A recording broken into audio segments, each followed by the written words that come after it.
नमस्कार मित्रांनो, मी आहे आयुष आणि तुमचं सगळ्यांचं स्वागत करतो पुन्हा नवीन एका ब्लॉगमध्ये.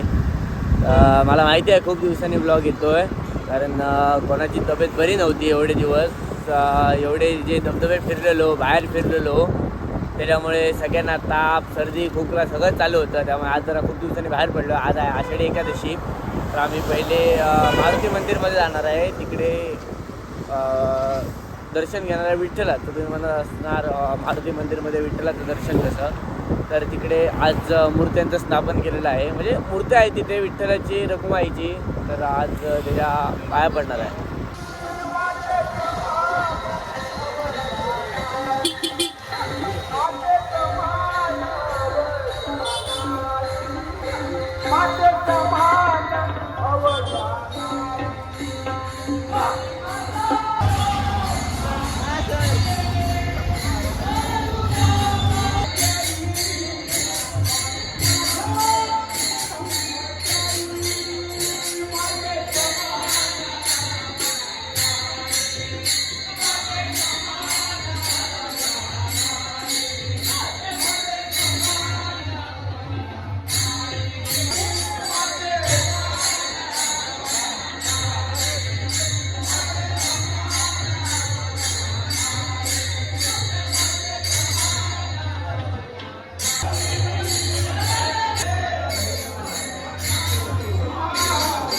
तर आता दर्शन वगैरे घेऊन झालेलं आहे, दाखवलं तुम्हाला मी सगळं. आणि आता अजून कुठे जायचं प्लॅन फिक्स नाही, बघू आम्ही कुठे जाऊ ते. तर फायनली ठरलं, आम्ही आता चाललो आहे नेवतीला. नेवतीला एक कुठली तरी चांगली प्लेस आहे, तिकडे तिची वाट आम्हाला माहिती नाही, तरी पण आम्ही तिकडे जाऊन बघू.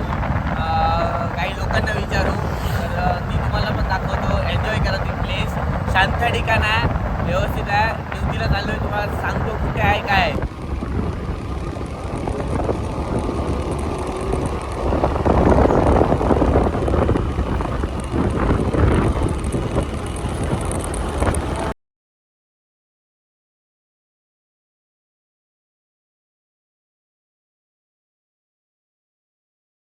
फायनली डेस्टिनेशनवर येऊन पोचलेलो आहोत. दाखवू का, बघायचं आहे.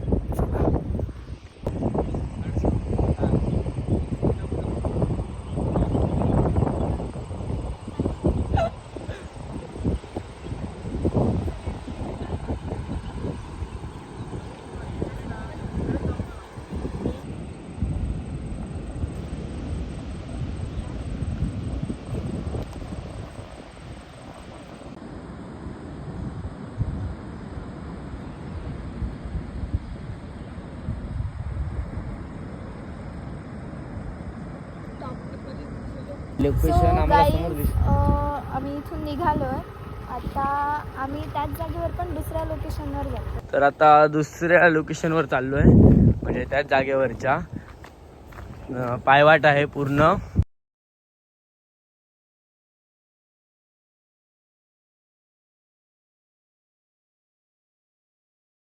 आम्ही या लोकेशनवर आलेलो आहोत. मला लोकेशन दाखवलं, पण इथे आमच्या पुजाची मान पुन्हा एकदा लचकलेली आहे आणि ती रडते नुसती.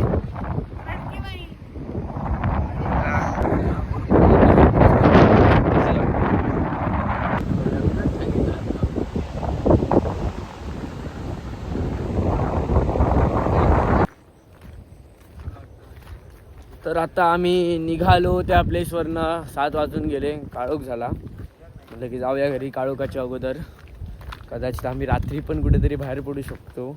अजून तर प्लॅन तर होतो आहे, कुठे जायचं काय माहिती नाही. बघूया, कळेल तुम्हाला. तर रात्र झाली पण आम्ही कुठे गेलोच नाही फिरायला. सगळ्यांना जरा कंटाळा आलेला फिरून. त्यामुळे आता ब्लॉगचा एंड करतो. Bye bye.